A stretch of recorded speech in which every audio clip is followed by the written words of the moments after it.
Brace God. Last வீடியோவில் ஈசாக்கு யாக்கோபை ஆசீர்வதிச்சாருன்னு பார்த்தோம்ல. அதனால ஏசா எங்க யாக்கோபை கொன்றுவாரோன்னு ரெபேக்கா யாக்கோபை லாபான் கிட்ட போயிட்டு தங்கிருக்க சொல்லுவாங்கல்ல. அதே தான் ஈசாக்கும் சொல்லுவாரு. அந்த வார்த்தைக்கு கீழ்ப்படிஞ்சு பதானாராமில் இருக்கிற ரெபேக்காவுடைய சகோதரனான லாபான் வீட்டுக்கு போக புறப்படுவாரு.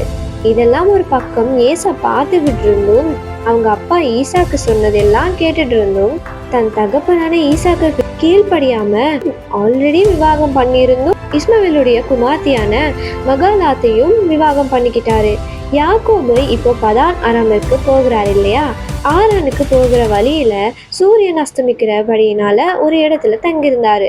அங்க இருக்கிற ஒரு கல்லை அவரோட தலைக்கு கீழே வச்சு படுத்திருந்தாரு.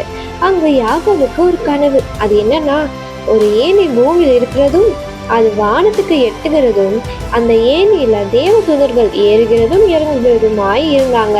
அந்த ஏணிக்கு மேல கர்த்தர் நின்று, யாக்கோபே, நீ படுத்திருக்கிற பூமியெல்லாம் உனக்கு தருவேன், உன் சந்ததி திரளாய் பெருகும்பா, நீ எங்க போனாலும் உன் கூட வந்து உன்னை காப்பேன், நான் உனக்கு சொன்னதை செய்யற வரை உன்னை கைவிட மாட்டேன்னு சொன்னாரு. யாக்கோபுக்கு நித்திர தெளிந்து எழுந்திருச்சு பார்த்து பயந்து, நிச்சயம் என் கூட பேசினது கர்த்தர் தான், இந்த இடத்துல கர்த்தர் இருக்காரு, ஆண்டவர் வசிக்கிற இடம் இதுதான், இது வானத்தின் வாசல்னு சொன்னாரு. காலையில எழுந்திருச்சு அவர் தலைகீழ வச்சு படுத்திருந்த கல்லை எடுத்து நிறுத்தி அந்த இடத்துக்கு பெத்தேல்னு பேர் வச்சாரு. அப்ப யாக்கோபு, நிச்சயமாய் தேவன் எனக்கு ஆகாரமும் உடுக்க வஸ்திரங்களும் கொடுத்து என் கூடவே இருந்த என் அப்பா ஈசாக்கின் வீட்டுக்கு திரும்பவும் நான் சமாதானத்தோட போக பண்ணுவாருன்னா கர்த்தரே எனக்கு தேவனாய் இருப்பார், தேவன் எனக்கு கொடுக்கிற எல்லா ஆசீர்வாதத்திலும் அவருக்கு தசம பாகத்தை கொடுப்பேன்னு பொருத்தனை பண்ணிக்கிட்டாரு.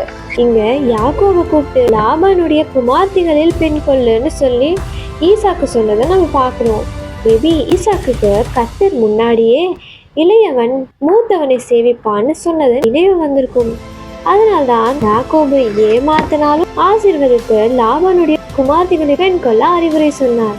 We'll see you in the next video. God bless you.